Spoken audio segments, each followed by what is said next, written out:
What's up, guys? Welcome to Whiskey. My name's Jeff. This is a channel where I offer my thoughts and opinions on a specific whiskey, and every once in a while I'll throw in a list video as well. If that sounds interesting, hit subscribe down below. And with that out of the way, let's jump into our list. Today I'm going to be showing you 7 discontinued whiskeys that used to be staples on my shelf. Stick around.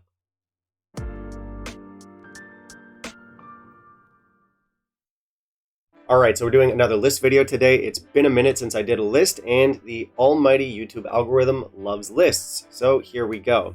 Today's list is kind of a sad one, though. It's a bit of a somber list. We're going through some whiskeys that are discontinued. They're not around anymore. And obviously that's an endless list. There's millions and millions of them out there, I'm sure. But we're going to be talking about the ones that were staples on my shelf. These were whiskeys that meant a lot to me. I used to buy them often. And now they're no longer with us because they're dead. But yeah, this is just a list of whiskeys that I used to buy often. I'd come back to them frequently. They were staples on the shelf, and they're no longer around. And I'm sure your list would look different from my list here. It's not just a matter of taste. It's also a matter of when you started drinking. So I started drinking about a dozen years ago. But I'm sure the earlier back you go, the more interesting some of your picks would be. Like, for sure, if you were drinking stuff like Springbanks and Macallans in the 80s or the 90s, life was probably pretty good back then. But yeah, these will be my picks based on my experience. Keep in mind, it's all subjective, it's all opinion. These are just whiskeys that I feel left us too soon. So this is kind of like that in memoriam clip that you get at award shows, except this is about whiskey and nobody's dead. So nothing like that. Now, I have done list videos before where I talk about discontinued whiskeys that I thought were fantastic, but this one is different. For those lists, I tended to focus on things that were like limited edition or special releases, that kind of thing, and that's not what we're looking at today.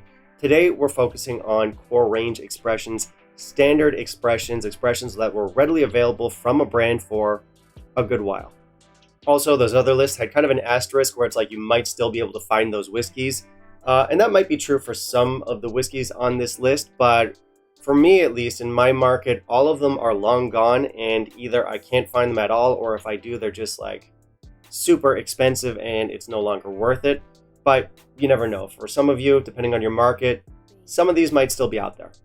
Once again, just to clarify, this is not going to be a list of the 5 best whiskeys that ever were that got discontinued. These were just staples for me. They were whiskeys I would come back to because I thought they struck a great balance between quality and price. So they're whiskeys that I would buy a lot, and I miss them, and I cry sometimes.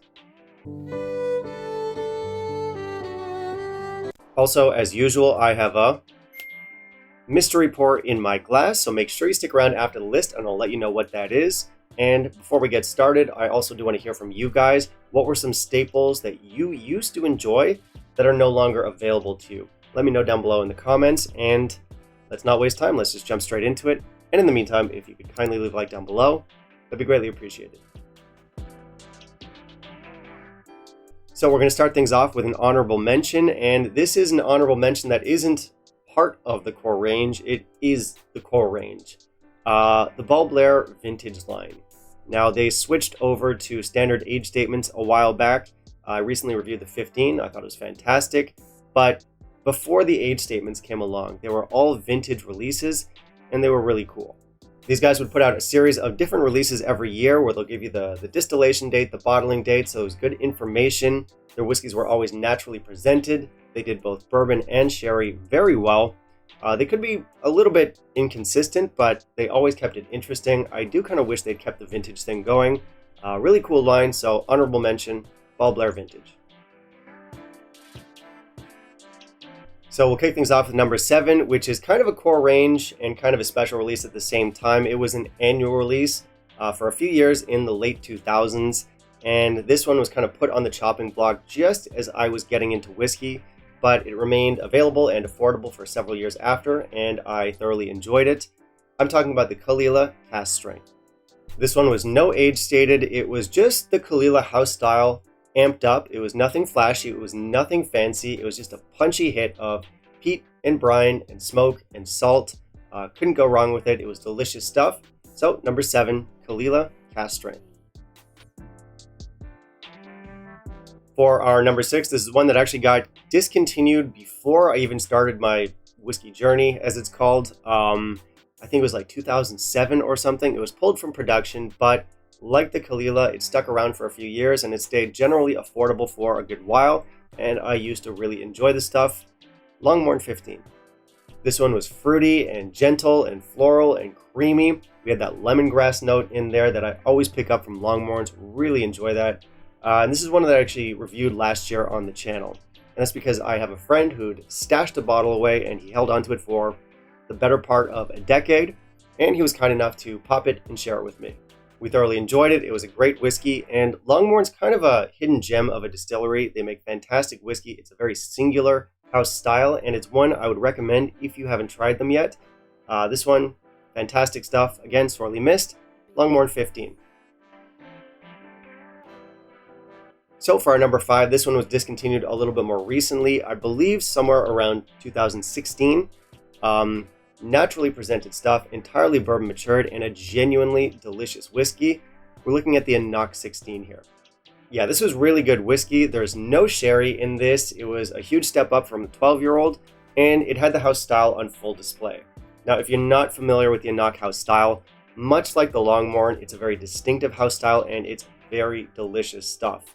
Now, the new Enoch line is still fantastic. Both the 12 and the 18-year-old are excellent whiskeys, but there's no 16-year-old or 15-year-old in the current lineup, unfortunately, and the 18 that we have now is sherried, so quite a different experience. Like I said, the new stuff is good, but this one was fantastic too, and it's missed, so my number 5 pick, Enoch 16. So our number 4 is a slightly fancier one. Back when it sold at its original price, it was still the most expensive whiskey on this list, but still, by today's standards, you'd find it very inexpensive. And it's also the oldest whiskey on this list. We've got the Laphroaig 18 here. This was smoky but restrained. I always found an interesting chocolate note in there. We did get the Laphroaig peat, but the age, it kind of calmed it down, softened it down a little bit. This was more mature, it was more complex, and it was less punchy than the younger Laphroaigs in the line. It was fantastic stuff, and again, quite affordable at the time. So yeah, my number 4 pick, Laphroaig 18. So my pick for number 3 is probably one that a lot of you out there know. This one is a very famous canceled whiskey. It's one that a lot of people miss. A lot of people kind of got up in arms when it was no longer available, and rightly so. It was fantastic stuff. We've got the Arran 14 here. Now the new Arran line is amazing. We've got a brilliant 10-year-old, we've got a brilliant 18-year-old, but we don't have the in-betweener. We don't have a 14-year-old or a 15-year-old in there, and we used to.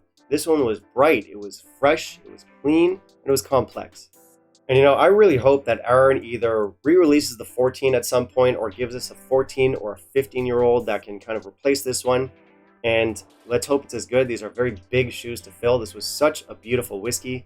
And not too long ago, I actually had the chance to grab a couple bottles at a fair price and kind of stash them away. And I was too late for the punch and I missed out, and I've been kicking myself ever since. I hope you guys managed to snag your own bottles and you've got them sitting safely in the vault. Excellent whiskey. Number 3, Arran 14. Okay, so my number 2 pick is less well-known than a lot of the other whiskeys on this list. It is a bit more obscure. Even though it's from a really well-known brand, it's from GlenDronach. And it is from Billy Walker's GlenDronach prior to 2017, so one of the older ones. It's not the 12 or the 15 or the 18, which, granted, none of those actually got discontinued, but arguably they are very different whiskeys nowadays. But no, it's none of those. This one actually was discontinued, I believe, back in 2015. It's an 8-year-old. It's called the Octarine. Very affordable whiskey, much more interesting, much more complex than it had any right to be at 8 years old. And it wasn't the full-blown sherry bomb that we usually got from GlenDronach.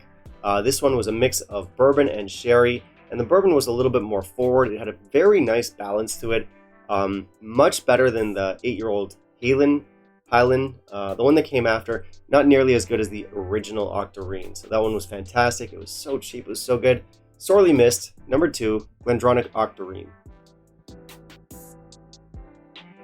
Okay, so we've reached number 1, and this is the big one. This one is probably not going to surprise too many of you if you've been following the channel for a little while, especially if you watched a recent video that I did where I reviewed the brand's 18-year-old release. The brand that I'm talking about is Old Pulteney, and the whiskey is the 17. Now, some people might argue that the 21 belongs here. Really, I could have just sort of expanded it to include the entire Old Pulteney range.